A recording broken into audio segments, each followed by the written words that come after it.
Hi, ನನಗನ್ಸಿದ್ದೇನು ಗೊತ್ತಾ, ಕೆಲವೊಮ್ಮೆ ನಾವೇನಾದ್ರು ಒಂದು ನಿರ್ಧಾರಗಳು ತೊಗೊಬೇಕಾದ್ರೆ ನಾವು ಸುಮಾರು ಒಂದು 5-6 ಜನಕ್ಕೆ ಕೇಳ್ತೀವಿ.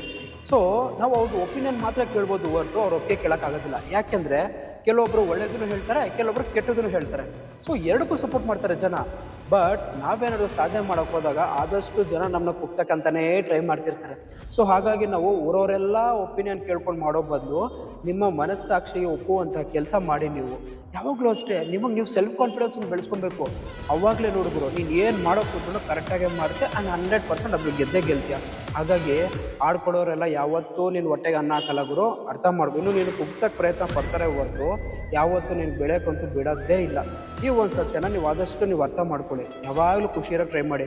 ನಿಜ ಹೇಳ್ತೀನಿ, self confidence and self motivation is the best medicine ನಿಮ್ಗೆ ನೀವು ಬೆಳಿಬೇಕು ಅಂದರೆ. ಅರ್ಥ ಆಯಿತು ಅನ್ಕೊತೀನಿ. ಈ ವಿಡಿಯೋನ ಶೇರ್ ಮಾಡಿಬಿಟ್ಟು ಮತ್ತು ಫಾಲೋ ಮಾಡೋದು ಮಾತ್ರ ಮರಿಬೇಡಿ.